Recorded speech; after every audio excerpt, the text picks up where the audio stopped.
선생님들 안녕하세요. 삼삼한 수의사입니다. 여러분은 에비추를 아시나요?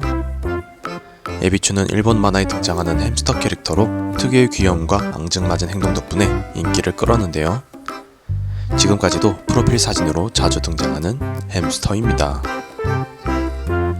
하지만 놀라운 건 에비추가 등장하는 만화는 성인용 만화라는 점인데요. 대신 성인용 만화에 등장하는 캐릭터임에도 꾸준히 다양한 연령에게 사랑받고 있습니다.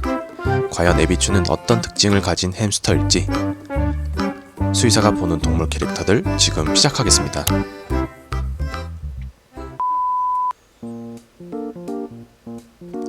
에비추는 오렌지색과 흰색 털을 가지고 있는데요. 이는 시리안 햄스터가 가진 고유한 특징입니다.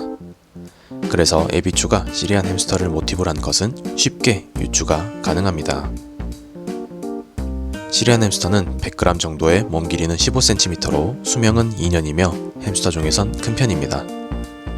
또한 보기와는 달리 본인만의 영역을 중요시하므로 반드시 한 마리당 한 케이지가 필요한 동물인데요.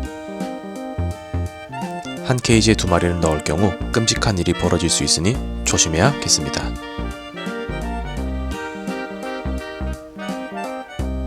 에비추는 아이스크림과 까망베르 치즈를 매우 좋아한다고 하는데요. 사실 이는 스스로의 명을 재촉하는 습관입니다. 햄스터의 적정 나트륨 섭취량은 잘 알려져 있지 않으나 일반적으로 사료를 통해 섭취하는 나트륨 양은 하루 5mg인데요.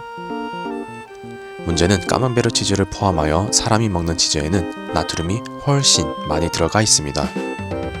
저렇게 치즈를 고집할 경우 훗날 신부전과 나트륨 중독이 생길 수 있을 것 같은데요.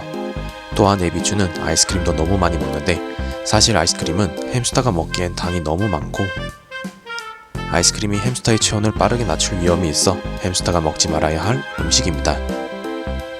에비추는 본인의 건강을 위해서 아이스크림과 치즈를 끊고 무염치즈와 동물용 우유로 대신해야겠습니다.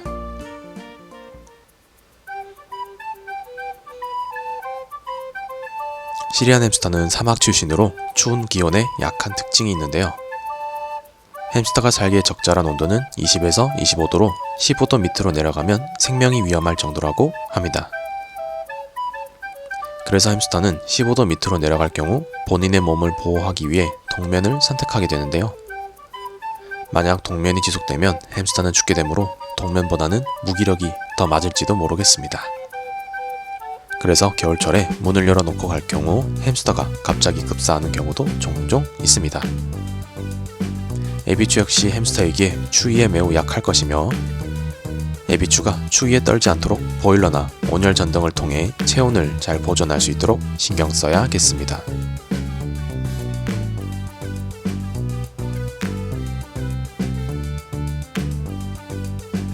만화를 보면 에비추의 발정기가 봄에 오는 것으로 되어 있는데요. 사실 햄스터는 4일에서 6일 한 번꼴로 발정기가 옵니다. 햄스터가 발정이 오면 냄새가 매우 심할 수 있고 꼬리를 빳빳하게 세우는 행동도 관찰할 수 있습니다. 그래서 에비추는 봄에만 발정이 오는 것은 아니며 만화에만 나타나지 않았지 4일에서 6일에 한 번꼴로 발정기가 올 것입니다. 지금까지 에비추에 대해 분석하였습니다. 첫 번째, 에비추는 시리안 햄스터이며 두 번째, 에비추는 굉장히 위험한 식습관을 가지고 있으며 세 번째, 에비추는 추위에 아주 약할 것이고 네 번째, 에비추의 발정기는 4일에 한 번꼴로 올 것이라는 게 제 분석이었습니다. 지금까지 시청해주셔서 감사하고 다음에도 재미있는 캐릭터 분석으로 찾아오겠습니다.